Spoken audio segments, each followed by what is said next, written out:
get the teammates back. Let's dive into the reaction. You ready, Aaron? Okay. Yes. Million years that I would be single in my 40s. Yeah. I was prepared I to didn't either. spend the rest of my life with this man. Yes. I met him at 25. He's the first of many things. Yes. For me. Yes. And God had other plans. Yeah. God had other plans. And Is he now dating women? no. Well, what the hell happened? Well, Guess she like, if he ain't with you. It's one of those things that It just didn't work out. It just You didn't guys work have out. kind of outgrown each other. it just didn't work out. Well, honey, I know the rest of his vacation is gonna be whack as hell. Okay, here's the thing. This is what I don't understand. Help me understand this, Aaron, and maybe or maybe you are gonna be as clueless as I am because we both in the same boat. Let's see. Like, what could break you up after a decade? Okay, I think that what's her name? The sister who the twins, the Maori twins. Tia and Tamara. Yeah, so the sisters that, one sister that got divorced from her husband, and she was saying like it worked for that season. For those seasons of life, it worked. And now it doesn't anymore because we're all constantly evolving, and sometimes it just doesn't work anymore. But what could stop working? Sometimes, okay, what I've seen in some relationships is that they're together and they appear happy and everything like that, but one person is doing all the heavy lifting and they get tired of doing all the heavy lifting and the other person doesn't pick up the slack. And so, yes, there was a time thing where it worked, air quotes, but it really wasn't working.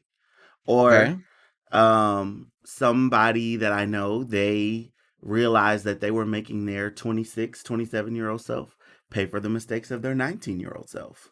And they were like, I've been accepting this foolishness as the standard when it's not. Okay, so now for every one of those stories of we evolved, we grew apart, it wasn't right for the season, I can hear like the Michelle Obama story about how there was a decade of their marriage that she was like, I don't even like this man. I love him, but I don't like him. There was a long time where, on Obama's presidential run, she was like, I had to pick up all the slack. And I'm just like, what could break a decades-long relationship if you don't allow it?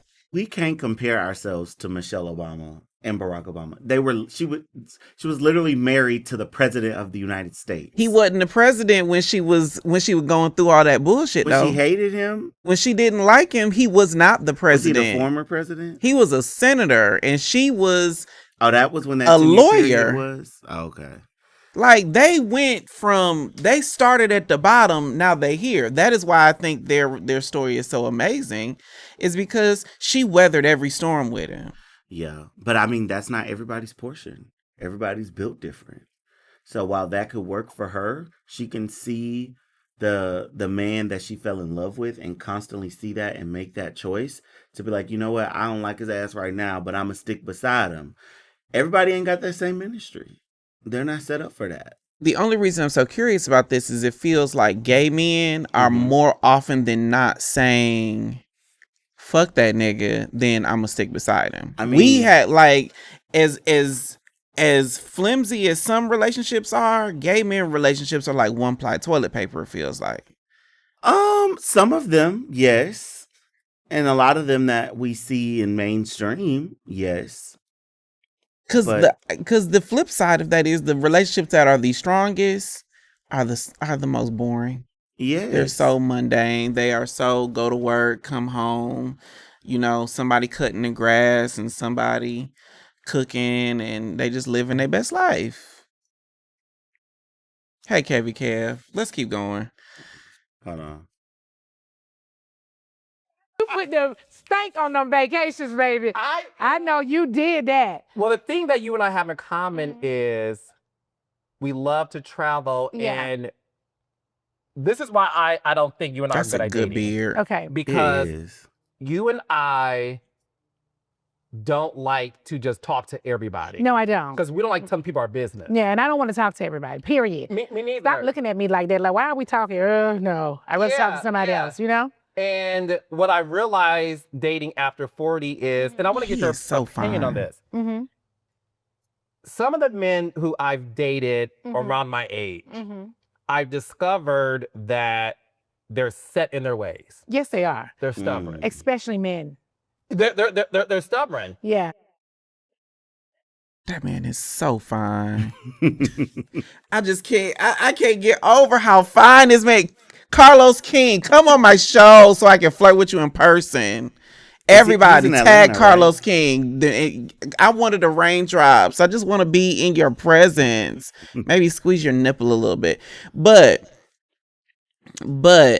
I've also learned is that we have a lot more definitions of people. Like, I don't like being around a lot of people, despite popular belief. I could say the same. I think now I've been more conserving of my energy. I feel like when I was in my people pleasing era, I loved to, come and be around people and bring all this light and energy to a room. And now Were I'm you just an like, extrovert at some point? yes. But now I'm very much, child, I'm going home to get in the bed. Outside is expensive. Outside ain't worth it. I'm just gonna come home. My stomach gonna be hurting from all that damn food. I'm just ain't doing it. Ain't doing it. I love the solitude of the home that I pay a nice mortgage for. But now I think that is what has impacted my dating life the most now. Because like when I was younger, I would eat Carlos King's booty if he let me. That is not why I want to get him on my show, because we don't do the OnlyFans around here. Although we had that constant strike that one time, 2 times, but but I do want to talk to Carlos King. Y'all tag Carlos King. I want to get him on the show. But what I will say is, dating in my 30s, what I dream about is the boring stuff. I dream about waking up to somebody in their morning breath and making some eggs and some pancakes and some bacon and now the morning breath, going to pick out flowers at Home Depot. They sell flowers at Home Depot? Home Depot got a garden. Oh, like the flowers you plant. Like a flower bed. Yes, okay. Like, and doing normal shit. Like, that's what I dream about now. You know what I dream about? What? I dream about my husband or my partner asking me what's for dinner, and we figuring it out together, and then now I have a reason to cook. And then some nights, you don't want nobody figuring out what to eat. I do. Somebody gonna ask you what's for dinner. You gonna be like, food. Now get out of my face and get out the kitchen.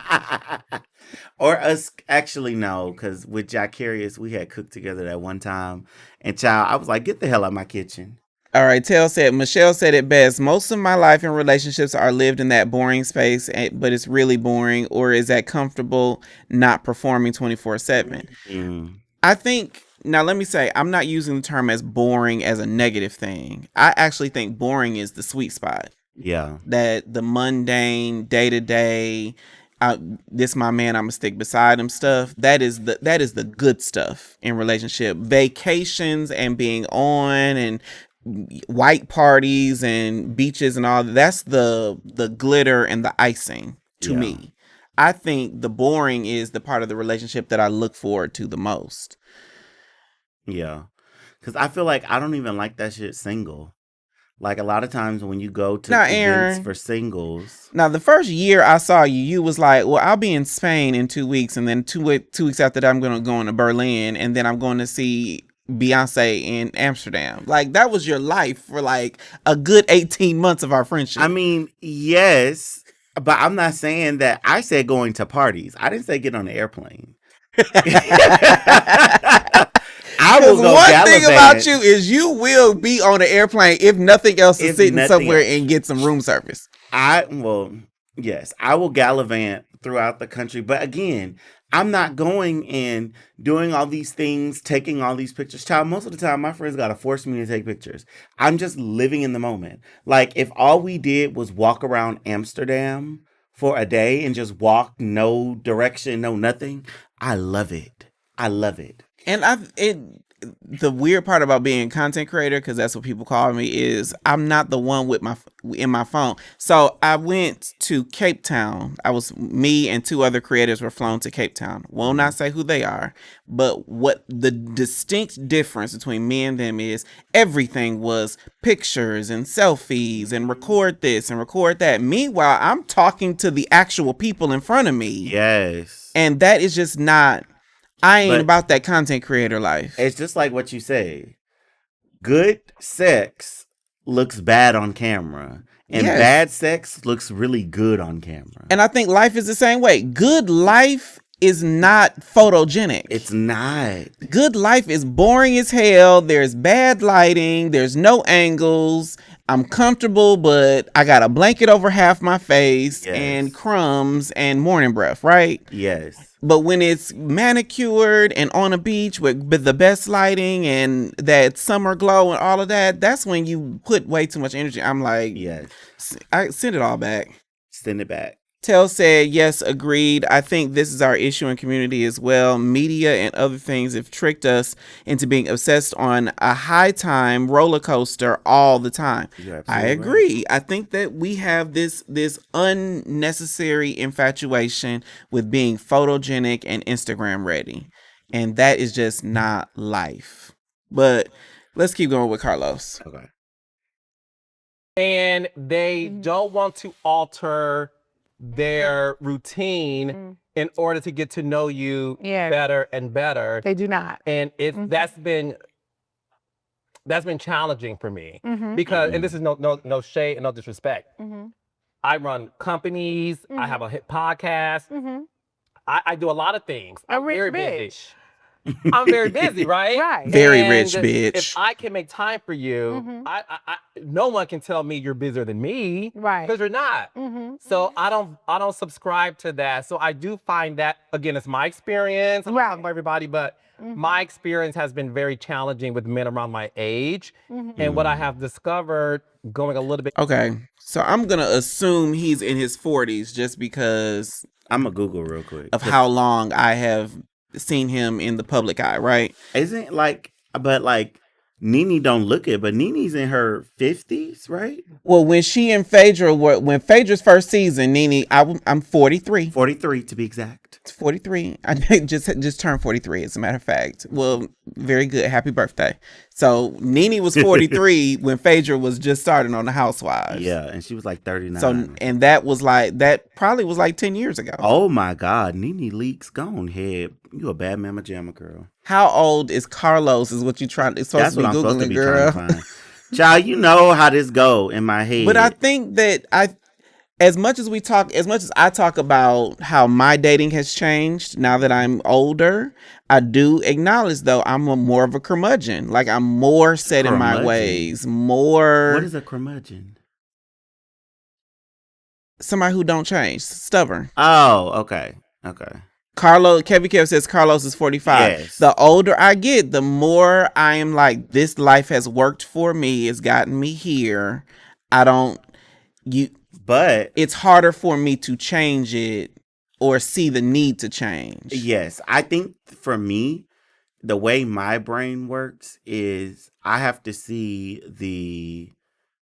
it's not like, I need you to bring me flowers every day or something like that. Let's just say my man just says that, right? I think for me, it's better for me what I can do things and I can do what you tell me when I have an understanding of the why behind it. Because that gives me the energy that gives me I'm going to remember to do Fire this. sign. Yes. So if you say, babe, I'm working in a hospital all day and all I smell is medical equipment and latex gloves all day. I just like to smell some flowers to change my nasal palate. I will, on the dot every day, wake up and go to Publix and get you I will sniff every bouquet to see which one smells the best. There was this reel that I watched, and it was like this dude, he's a creator, so he shaves a lot, right? Mm-hmm. And he dated one girl, and she was like, and you know when you shave and it first grows in, it's a little stubbly. Everybody's a little prickly. And one girl that he was dating said, oh, your face is horrible. Immediately gave him the ick, right? Because she did not like the prickly feeling, right? Mm-hmm. The next girl, or maybe not next, but another person he dated was like, I love it when you're clean shaved. Oh, I love it when you're clean Right? shaved. And you know, he probably would shaved his face like 10 times a day just to give her that feeling. Yes. And I think that is the difference. I don't know that I am more stubborn now. I think it's you got to talk to me right. Yes. And I will move mountains for a man if you talk to me right. Because I'm like, if you talk to me wrong, baby, I am going to turn into the pettiest petty demon you've ever seen.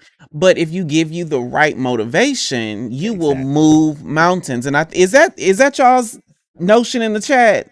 Like if you talk to you right, it's not that you're stubborn, it's you just got to give me the right motivation. Kevy Kev says a curmudgeon is a bad tempered person, especially an old one. I call myself a curmudgeon, so I'm not going to take offense to that. But maybe I've been using curmudgeon the wrong way. Let's keep going. You discovered you're a cougar. Bitch, you are a cougar. Well, honey, I am a cougar. You like younger men too? I do. I feel the same way you feel. Men who, when they reach a certain point in their life, they become grouchy and they're very set in their ways. And they don't want to change. I want to have fun. And I don't want a guy that's mean to me. I don't like that. I want my guy to be sweet to me. Mm-hmm. I also, because I control a lot of things, probably like you, I like for my man to control the things. I want him to lead. How are you with that, Aaron? Oh, child. I know do you want a man who's in control? I don't want a man. Okay. I'm watching season 5. Portia and Cordell, absolutely not. That's because Cordell's gay and is not out about it. Really? Did not realize that. But yeah. Get to season 6 and you'll find out. Oh my God, not you dropping spoilers. Okay, but whatever. I can't deal with that. Allegedly. I can't deal with that because you're not about to control my life and tell me what to do. But, okay, there you go. But do I like a man that is decisive? Do I like a man that takes initiative? Do I like a man that is comfortable grabbing the reins, but also comfortable when it's like, you know what? I'm out of my depth here. This is more your speed. Let me hand the reins to you. I think that's what I want. I think that's the beauty of a gay relationship is I think a lot of women, from when women tell me, is they want a man to be in control all the time. Ew. No man wants to have to make every decision in a gay relationship all the time. I think straight men are forced to take that responsibility. Gay men, we can make a different decision. That they're forced. I think that is dumb. Because what I've witnessed in different relationships, like I told you about my sister and her husband, even my parents, what my mama looked like. My mom was a whole accountant. What she looked like letting my dad manage their finances. That makes no sense. But also from the women that I talk to that tell me stuff, I still want him to be in charge. It's just I have a skill set sometimes. Yeah. I think in gay relationships though, it's not just you're in charge with this. It's I'm okay letting go of the reins altogether. I think the other thing that I would say is with my parents, I think that it's yes, I'm going to give you the ability to have the final say on the decision, but I want you, as women, I want you to consider wise counsel. And agree. That's coming from the woman. It's I'm going to let you make the final decision, but I want you to consider wise counsel. Agreed. And women have the wisest counsel. But now in a gay relationship, this is where I'm at. You ready for this? Let's hear it. Because I have what people tell me is a dominant personality, a dominant approach to things. I absolutely enjoy being in control of certain things in relationships. It's just if I'm in charge, I'm in charge. I'm not going to fight you to be in charge. Yes. I'm not going to argue with you when I'm in charge. I'm not going to. I ain't dealing with the shade. I'm not. you're not going to begrudgingly give me, like, you need to be excited that I am in charge here, because I am excited that you were in charge in other things. Yeah.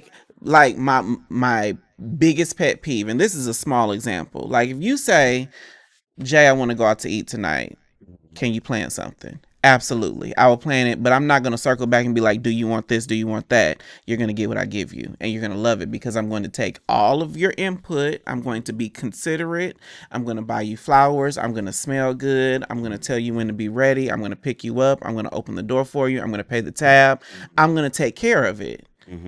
Okay. But you can't, on the reverse end, be like, now where we going, and what time we going to be there, and who going to be there, and are we going to be you and me? And no, nigga. You ain't gonna micromanage me being in control. That's the healing journey that I'm on right now, of removing my expectations from people, and removing this idea that everybody just has my brain and would do everything the way that I would do it.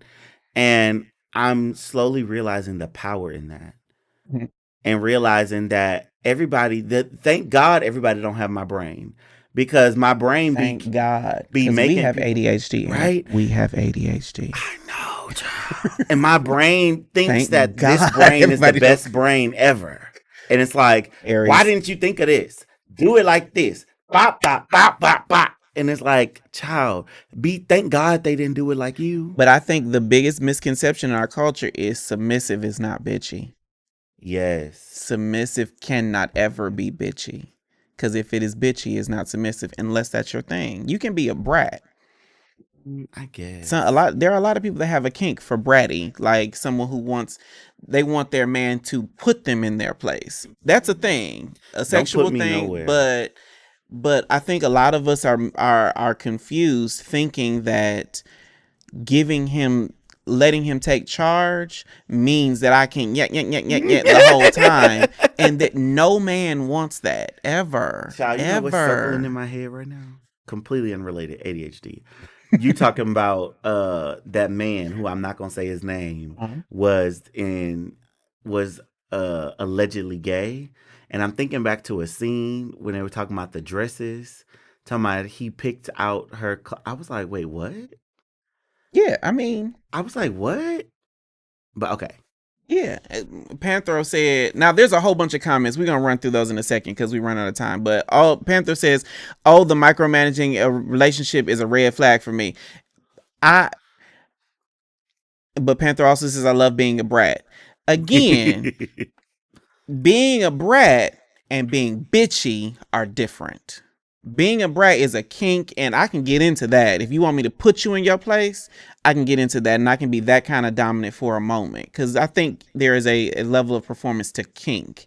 But when it comes to like the normal flow of our relationship, if you're into, give you an example of how I approach it. Aaron and I went, where did we go the other day where you were driving?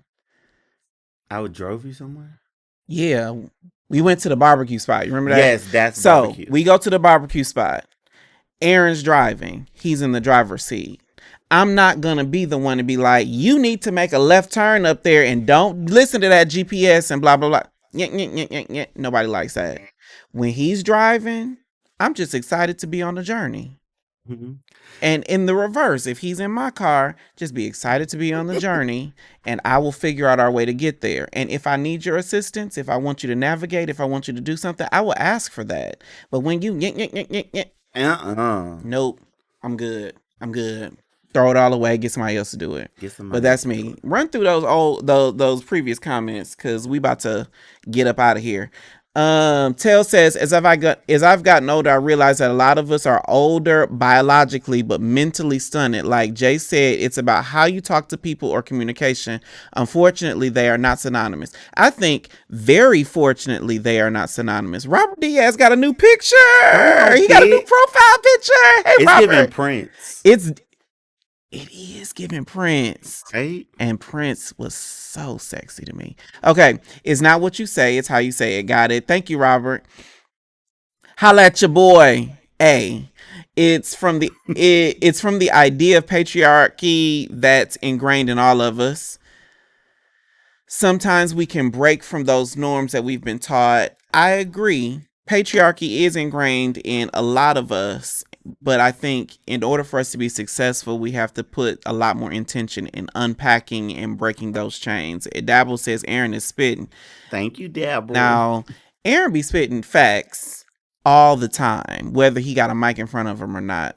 Aaron is probably one of my closest confidants here at Dear Black Gay Men and Verse Communication. So Aaron y'all don't be sleeping on Aaron. Panther says, "Oh, the micromanaging relationship is a red flag for me." Absolutely. We got any more? And I'll be like, "Yes, daddy," or someone tell me I'm a good boy. Now I will tell you, calling me sir or daddy will get you our authorized signature on credit cards. Here's my social security number. Get you a key to this studio. That shit will change my whole atmosphere. Child, don't tell nobody that. Winter Minute says comprehension and communication aren't the same. People be talking for days and ain't understand shit one another say. No comprehension. Got it. Okay, teammates. So if you want to watch the Carlos King full interview on the Nene Leakes show, you can click the screen or the link is in the description. The link will be in the description because we had to stop mid-show because we were dealing with technical difficulties. You see, the picture is better. Everything's right.